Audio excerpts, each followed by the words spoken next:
વાવથરા અને દિયોદર પંથકમાં સામાજિક સુધારાની નવી લહેર જોવા મળી રહી છે, જેમાં હિંદવાણી પરગણા 84 ગોળ રોહિત દલિત સમાજે કુરિવાજો ત્યજી શિક્ષણ અને પ્રગતિના પંથે ચાલવા નવું બંધારણ અમલમાં મૂક્યું છે।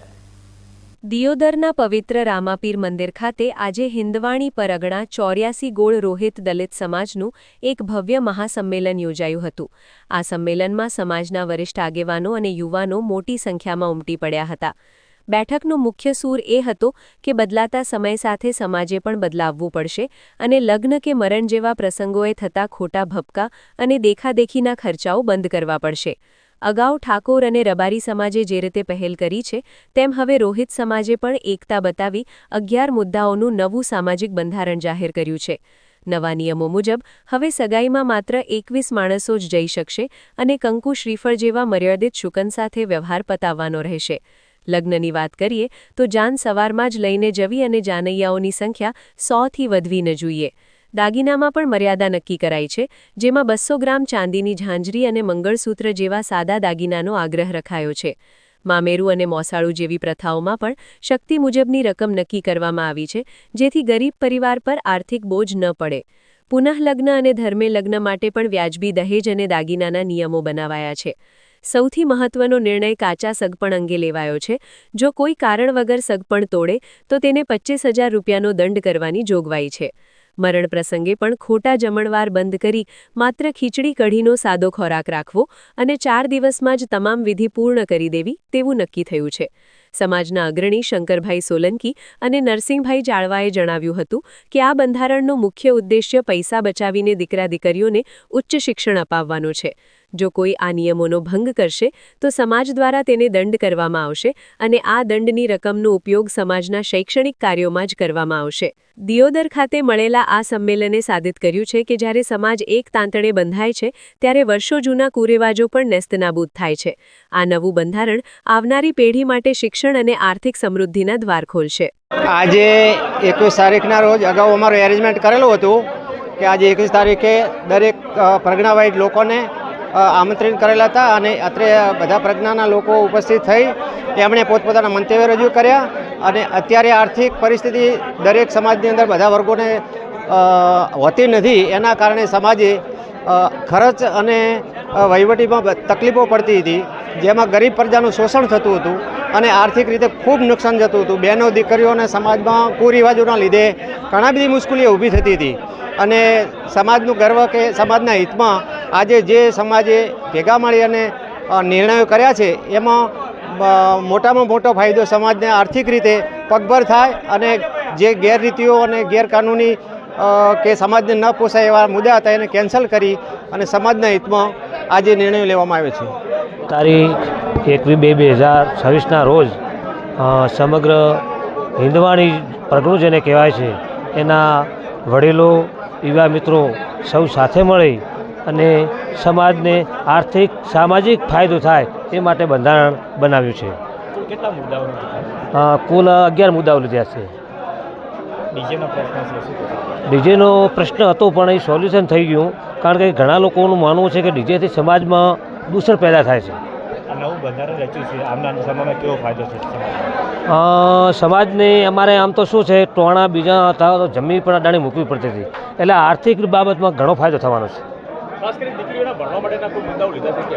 હા, શિક્ષણમાં જે તે દંડ કર્યો છે એ શિક્ષણમાં વાપરવાનો છે, એટલે દીકરીઓ માટે તો શિક્ષણમાં થાય। દિયોદર બાબા રામદેવ પીરના મંદિરની પાવન ભૂમિ પર દિયોદર ભાભર તાલુકો, દિયોદર તાલુકો, અમારા 84 ગામ ગોળ રોહિત સમાજની 8 પરગના જે વહીવટી વિભાગ, એ તમામે વિભાગો સાથે મળી 84 ગામ ગોળ હિંદવાણી પરગનું રોહિત સમાજે આજે દિયોદરની રામદેવ પીરની પાવન ભૂમિ પર આવેલ અને આજે આ મોંઘવારી અને આ બધું જોતા દર દાગીનો કુરિવાજો આ તમામ ઉપર જે જૂના રિવાજો હતા એને અને આવનારા ભવિષ્યને લઈ તમામને એક આવનારા ભવિષ્યના યુવાનોને અનુસરે એ રીતનું અમારું આજે એક બંધારણ નક્કી કરવામાં આવ્યું છે અને આ બંધારણ આવનારા સમયમાં બીજી પણ મીટિંગ થશે અને એ મીટિંગમાં ગ્રામ્ય સુધી અમારા જે વહીવટી જે ભાગ છે, વહીવટી જે નક્કી કરેલા ગામડા છે ત્યાં સુધી અને એક જનરલ કમિટી સુધી આ પત્રિકા વિતરણ કરી અને કડક એનો અમલ થાય અને ગ્રામ્યમાં ઘર ઘર સુધી સંદેશો પહોંચે એ રીતનું અમારું આગળનું આયોજન ચાલી રહ્યું છે.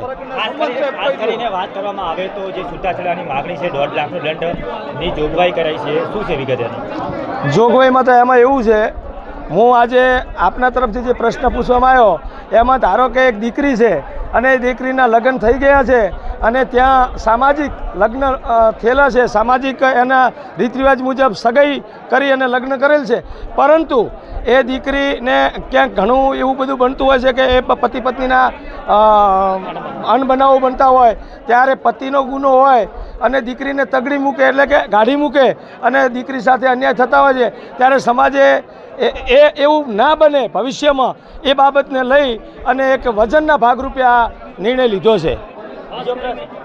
બીજો પ્રશ્ન એવો છે કે ડીજેને લઈને શું પ્રશ્ન? ડીજેમાં ઘણું બધું ઝઘડા અને એવું બધું થતું હોય એમને બાબતે અને જાહેરમાં રસ્તાઓમાં ટ્રાફિકોનો પ્રશ્ન બનતા હોય, પછી અમારા દિવસના લગ્ન હોય છે, દિવસના લગ્નમાં ક્યાંક સમયનો પણ પ્રોબ્લેમ થતો હોય એટલે એ સમય અને ત્યાં જે ગરધણી હોય છે કે જેની દીકરીના ઘરે જાન જતી હોય, આ જે વરપક્ષ છે અને એ જાન લઈને નીકળે છે અને ડીજે લઈને જાય છે તો રસ્તામાં રમવામાં અને આડાવડા રીતે સમય બરબાદ થતો હોય અને જોન ક્યાંક 12-1-2 વાગ્યા સુધી પહોંચે તો ત્યાં મોમેરું પણ ખોટી થતું હોય, મોમેરાના લોકો ખોટી થતા હોય, મોઢવાના લોકો ખોટી થતા હોય અને સમય ઘણો બધો બરબાદ થાય. એટલે સમાજના જે રિવાજો છે એક સમયસર ના થતા હોય એ બાબતને લઈ અને ડીજે ઉપર અમારો સમાજે પ્રતિબંધ મૂકેલો છે. તો અમે જે અમારા વડવાઓએ આજથી 40-45 વર્ષ પહેલાં જે બંધારણ બનાવ્યું હતું ને એ બંધારણનો અમારે ઘણી બધી ઠરાવો અમારા અમલમાં છે અને આજે જે નવું બંધારણ બનાવ્યું એની અંદર જે જૂના બંધારણ 40-45 વર્ષ પહેલાં રોહિત સમાજ હિંદવાણી પરગણાએ ભેગા થઈ અને 120 ગામોએ જ્યારે અત્યારે એમાં 3 તાલુકા વરેલા છે, દિયોદર, ભાભર ને લાખણી તાલુકો, પરંતુ અમારું સામાજિક માળખા, સામાજિક કલ્ચર પ્રમાણે હિંદવાણી પરગણું જે તે ટાઈમ પર જે બંધારણ બનાવ્યું હતું એ બંધારણને અનુરૂપ સમયને અનુરૂપ ફેરફારો કર્યા છે, જેમાં અમે સમયની માગ આપીને ધ્વનિ પ્રદૂષણમાંથી મુક્ત કર્યો છે સમાજને. અને ઘણી બધી પરિસ્થિતિમાં આગામી 2050 સુધી જ્યારે દેશ મહાસત્તા બનવા જઈ રહ્યો છે ત્યારે સમાજને પણ મહાસત્તાની પરિભાષામાં લાવવું પડે અને અમારું બંધારણ છે એ ભારતીય બંધારણને અધિકારોને અનુરૂપ આપેલું છે. અમારા બંધારણની અંદર અમે જે સામાજિક કલ્ચર છે એ એક પૈસાદારનો છોકરો પણ પોતાનો વહીવટ કરી શકે, સામાજિક પ્રસંગ કરી શકે, એક સામાન્ય મજૂર માણસનો પણ સમાજ એનો વહીવટ કરી શકે, જેની પરિભાષામાં કે સમતા, સમાનતા, બંધુતા અને સ્વતંત્રતાના સિદ્ધાંત સાથે અમે અમારું સામાજિક બંધારણ આજથી અમલ કરવાનો નિર્ણય કર્યો છે. અને આ બંધારણ અમે બીજી સમાજોને અનુરૂપ નથી બનાવ્યું, પરંતુ જે 45 વર્ષો પહેલાં જ્યારે આ રામદેવ પીર મંદિર દિયોદર ખાતે રોહિત સમાજ હિંદવાણી પરગણાના 120 ગામોએ ભેગા થઈ અને જે બંધારણ બનાવ્યું હતું એને અનુરૂપ અમે થોડા ઘણા ફેરફારો કર્યા છે અને સમાજ એમાં વિના વિવાદે એકઠી થઈ છે બહોળી સંખ્યામાં અને બધા ઠરાવો વિના વિવાદે સર્વસંમતિથી અમે મંજૂર કર્યા છે, પસાર કર્યા છે અને આગામી સમયમાં આજથી સમાજ એનો અમલ કરવાનો છે. ભલે અમારી સમાજને ગતગંગા કહેવાય, મેઘવાળ સમાજની જય હો.